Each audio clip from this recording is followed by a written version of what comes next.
Hello and welcome back बच्चों। जैसे कि अपन लोगों ने चैप्टर को स्टार्ट किया था, काफी चीजें अपन इसकी समझ चुके हैं कि क्या होता है कॉन्स्टिट्यूशन, किस तरीके से साउथ अफ्रीका ने कॉन्स्टिट्यूशन को ड्राफ्ट किया, कैसे जो उनका अपार्थाइड सिस्टम था उसको एराडिकेट किया, उसको रिमूव किया। फिर अपन ने बात करी why do we need a constitution, की कॉन्स्टिट्यूशन अपने को क्यों चाहिए। फिर अपन लोग गए इंडियन कॉन्स्टिट्यूशन के बारे में, तो आज अपन उसी को ही कंटिन्यू करेंगे। ठीक है, इंडियन कॉन्स्टिट्यूशन में बच्चों मेजर इंपॉर्टेंट 10 टर्मिनोलॉजीज डाली गई थी जिसको डिटेल में एक्सप्लेन किया गया, और उन 10 पॉइंट्स के ऊपर ही पूरे कॉन्स्टिट्यूशन की फिलॉसफी बैठती है। मतलब अगर आपको पूरा इंडियन कॉन्स्टिट्यूशन समझना है ना, तो आपको ये 10 पॉइंट समझ में आ जाने चाहिए। या आप ये बोल सकते हो कि ये उस कॉन्स्टिट्यूशन का प्रीएम्बल है। प्रीएम्बल याद है मैंने बताया था, कीवर्ड्स या फिर आपके इंडेक्स या कॉन्स्टिट्यूशन में अपन क्या पढ़ने वाले हैं। तो ये वही 10 पॉइंट्स है जिसके बारे में आज डिस्कस करेंगे। पहला है we the people of India. बहुत इजी है, समझ में आ रहा है कि भैया ये जो कॉन्स्टिट्यूशन है किसके लिए, हम लोगों के लिए, पीपल ऑफ इंडिया। ठीक है, इस स्टेटमेंट से क्लियर समझ में आता है कि कोई भी बाहर का आदमी अपने ऊपर रूल नहीं कर सकता। ठीक है, यहाँ पर रूल वही करेगा जिसको हम लोग इलेक्ट करेंगे। ठीक है, दूसरा सोवरेन। सोवरेन अपन ने बच्चों क्लास 7th में, क्लास 8th में कितनी बार पढ़ा है। सिंपल सा वर्ड है कि no external power can dictate the government of India. कोई भी बाहर की कंट्री जिसका कॉन्स्टिट्यूशन हो, भले वो एब्सोल्यूट मोनार्की हो चाहे वो कॉन्स्टिट्यूशनल मोनार्की हो, वो अपने ऊपर जबरदस्ती रूल नहीं कर सकती। इंडिया जो है पूरा इंडिपेंडेंट है, आजाद है। ठीक है, ब्रिटिशर्स ने भले ही अपने को डोमिनियन स्टेटस दिया था, एक वेग ऑफर दिया था, लेकिन उसका ये मतलब नहीं है कि अपने ऊपर जबरदस्ती रूल किया जाए। ठीक है, अपने को ब्रिटिश मोनार्की से आजादी मिल चुकी है, अपन फुल फ्रीडम में है। यहाँ पे कोई बाहर की कंट्री अपने ऊपर डिक्टेट नहीं कर सकती, अपने ऊपर जबरदस्ती रूल नहीं कर सकती। तीसरी टर्म थी बच्चों the socialist. Socialist again socialism, कि हम सबको सोसाइटी के अंदर रहना है। इंडिया को एक तरीके से सोसाइटी की तरह माना गया। ठीक है, मतलब जो धीरे धीरे धीरे करके बढ़ती जाएगी जनरेशन वाइज। आज जो सोशलिज्म है वो एक्सपैंड करना है, वो स्प्रेड करना है, अपने को हर तरफ इक्वल होना चाहिए, चाहे कैसी भी सोसाइटी हो और उस सोसाइटी में कैसे भी लोग हो, भले वो रिच क्लास हो, अपर क्लास हो, मिडिल क्लास हो या फिर लोअर क्लास हो, कैसी भी सोसाइटी हो, हर सोसाइटी में इक्वली ट्रीटमेंट देना है। ठीक है, ताकि सोशियो इकोनॉमिक इनइक्वालिटी स्प्रेड ना हो। ठीक है, फिर था उसके बाद बच्चों secular. India is a secular state. यहाँ पे कोई भी रिलीजन को इतना इंपॉर्टेंस नहीं दिया जाता। सारे के सारे जो रिलीजन है वो सब यहाँ पर बराबर माने जाते हैं। All religions are treated with equal respect by the government. किसी भी एक रिलीजन को अपन ऑफिशियल डिक्लेयर नहीं कर सकते। वो क्या होता है, सेक्युलर। Next democratic. डेमोक्रेटिक क्या हो गया कि इंडिया एक डेमोक्रेसी है, डेमोक्रेटिक कंट्री है। क्यों? क्योंकि अपने पास राइट्स हैं। अपने पास कौन सा राइट है इंपॉर्टेंट डेमोक्रेसी में? Right to vote. अपन लोग इलेक्ट कर सकते हैं अपने रूलर को, जो अपने ऊपर रूल करेगा, जो रूल्स एंड रेगुलेशंस बनाएगा, जिसको अपन फॉलो करेंगे। ठीक है, ये पावर्स किसने दी अपने को? डेमोक्रेसी ने। इसलिए अपनी कंट्री क्या है, डेमोक्रेटिक है। ठीक है, नेक्स्ट रिपब्लिक। रिपब्लिक बच्चों सबको पता है कि अपन लोग रिपब्लिक डे मनाते हैं। क्यों? क्योंकि उस दिन अपने को कॉन्स्टिट्यूशन मिला था। मतलब इस टर्म से अपने को क्लियर पता पड़ता है कि ये टर्म जो है वो हेड ऑफ द स्टेट की है, दैट इज अपना प्रेसिडेंट ऑफ इंडिया।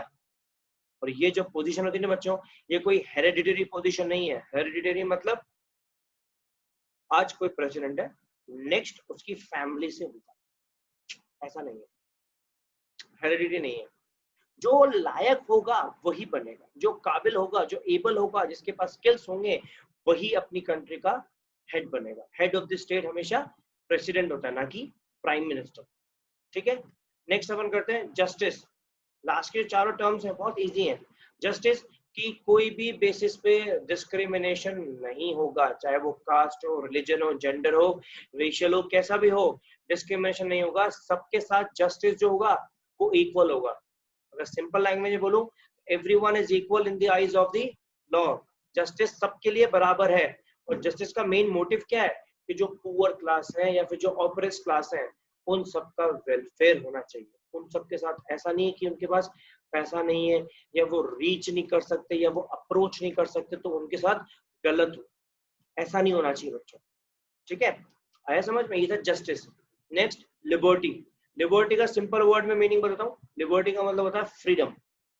ठीक है, अपने पास अपनी फ्रीडम है कि अपन अपने ओपिनियंस को एक्सप्रेस कर सकें, अपन अपनी बातों को बता सकें। ठीक है, भले ही मुझे कोई चीज अगर अच्छी नहीं लग रही है गवर्नमेंट की तो उसके अगेंस्ट में मैं अपना ओपिनियन दे सकता हूँ। ठीक है, अनरीजनेबल रेस्ट्रिक्शन मेरे पे नहीं लग सकते being a citizen of this country. ठीक है, मेरे पास फ्रीडम है, उस फ्रीडम का मैं सही जगह पे यूज कर सकता हूँ, लेकिन अगर उसका मिस यूज करूंगा तो अगेन मेरे पे केस भी हो सकता है। लास्ट के 2 पॉइंट और इजी हैं। Equality, equality before law. Again law के सामने सब बराबर है, कोई जेंडर, कोई कास्ट, कोई रिलीजन, कोई सोसाइटी, कोई अपर क्लास, लोअर क्लास, किसी भी तरह का कोई डिस्क्रिमिनेशन नहीं है। Everyone is equal, that means everyone is equal, सब बराबर हैं। ठीक है, हर एक सिटीजन को इक्वल अपॉर्चुनिटीज मिलेंगी। कंट्री में ऐसा नहीं कि वो रिच क्लास सोसाइटी से बिलोंग करता है तो उसको अपॉर्चुनिटीज ज्यादा मिले, इन ब्रैकेट्स मिलती हैं वो बात अलग है, बट स्टिल कॉन्स्टिट्यूशन क्या बोलता है, नहीं मिले चाहिए, everyone is equal. Last fraternity. Fraternity का मतलब होता है भाईचारा। ठीक है, मतलब आपको ब्रदरहुड में यहाँ पे मेंटेन करके चलना है, आपको किसी से फाइट नहीं लड़नी है, आपको किसी के साथ डिस्प्यूट में नहीं आना है। अगर आपको कोई चीज अच्छी नहीं लगती है उसकी तो आप प्रॉपर कॉन्स्टिट्यूशन के राइट्स का यूज करके उसके ऊपर केस फाइल करें, ना कि आप उससे लड़े। आपको ये नहीं समझना है। ठीक है, भले ही आपको वो ये ट्रीट कर रहा हो कि वो सुपीरियर है, आप इंफीरियर है, ऐसा नहीं मानना। ठीक है, आपको ऐसा कुछ होता है लेकिन आपको ब्रदरहुड में इसको मेंटेन करना है। आप उसमें कोर्ट में केस लड़े उसके अगेंस्ट में, ना कि उससे लड़े। बिकॉज अपना इंडिया क्या बोलता है, भाईचारे में रहना है, ब्रदरहुड में रहना है। ठीक है, आए बच्चों, बहुत इजी पॉइंट्स हैं 10 पॉइंट्स। ठीक है, अपना चैप्टर भी फिनिश हो रहा है इसी पे। ठीक है, 10 पॉइंट समझ में आ गए। अब इन 10 पॉइंट्स को किस तरीके से कॉन्स्टिट्यूशन में डाला गया, अब डालने के बाद इंपॉर्टेंट चीज क्या होती है। ठीक है, इंपॉर्टेंट चीज क्या हो गई, मतलब चलो समझ में आ गया कि कॉन्स्टिट्यूशन, अपने इंडियन कॉन्स्टिट्यूशन की फिलोसफी ये बोलती है। ये सारे 10 पॉइंट्स हो गए, sovereign, secular, justice, liberty, fraternity, ये सारे के सारे पॉइंट्स हो गए। लेकिन इनसे रिलेटेड जो वैल्यूज अपने को मिल रही हैं वो वैल्यूज कौन बताएगा, उन वैल्यूज का मतलब क्या है और कैसे गवर्नमेंट फॉर्म हुई, ये सारा काम किसका होता है, बड़े बड़े इंस्टीट्यूशन का। ठीक है, कि कॉन्स्टिट्यूशन एक कोई नॉर्मल स्टेटमेंट नहीं है, कॉन्स्टिट्यूशन ही अपनी कंट्री को बनाता है, गवर्नमेंट को फॉर्म करता है।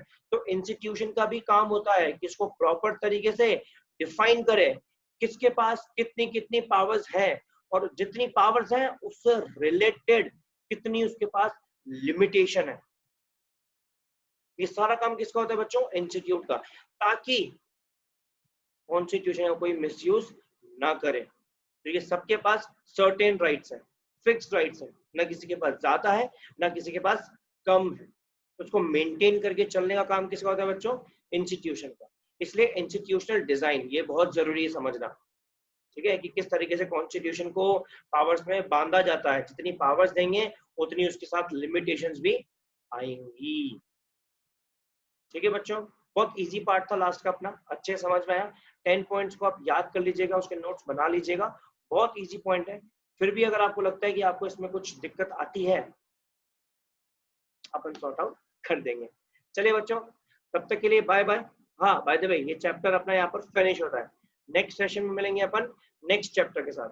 तब तक के लिए घर पे रहें, सुरक्षित रहें, बाहर ना निकले, बाहर बहुत रिस्क है बच्चों। चलो बाय बाय बच्चों, टेक केयर।